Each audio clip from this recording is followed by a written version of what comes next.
আজ 20 অক্টোবর, মায়ের পুজোর দিন।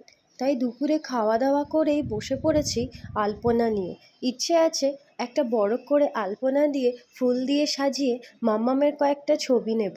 তাই সারাটা দুপুর কেটে গেছে আমার এখানে। একদমই আলপনা দিতে পারি না, তাও মাম্মামের জন্য ওই আর কি, সাজিয়ে দেওয়ার পর তো ভালোই লাগে বলুন, তাই না?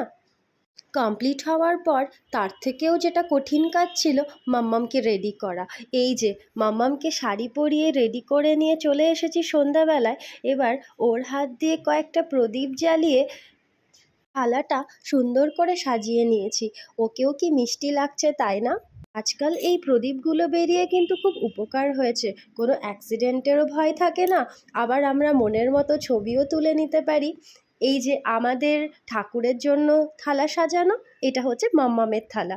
কেমন লাগছে বলুন মাম্মামকে? ও কিন্তু চুপ করে বসে সবটা এনজয় করছে, একটুও দুষ্টুমি করিনি। তো সকাল থেকে যেটা আমরা ব্যস্ত ছিলাম সেই জায়গায় চলে এসেছি। এই যে বলেছিলাম না, আলপনা যেমনই হোক সাজানোর পর কিন্তু তার রূপ পুরো পাল্টিয়ে যায়, তাই না? কি সুন্দর লাগছে মাম্মামকে এবং সাজানো জায়গাটাও। আমার ইচ্ছে মতো বেশ কয়েকটা ছবি নিয়ে সোজা চলে গেছিলাম ছাদে। বাকি কাজগুলো করতে হবে তো। মাম্মামের পছন্দ ফানুস, ও না না, বেলুন। এই বেলুন ওড়ানোর পরে মাম্মামের রিয়াকশান।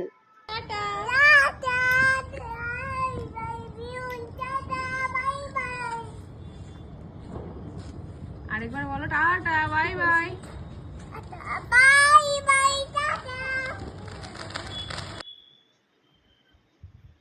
তো যাই হোক, বাড়িতে থেকেই খুব মজায় কাটলো আজকের দিনটা। আর সেই আমার প্রিয় শহর, আমার বহরমপুর কেমন সেজে উঠেছে দেখুন।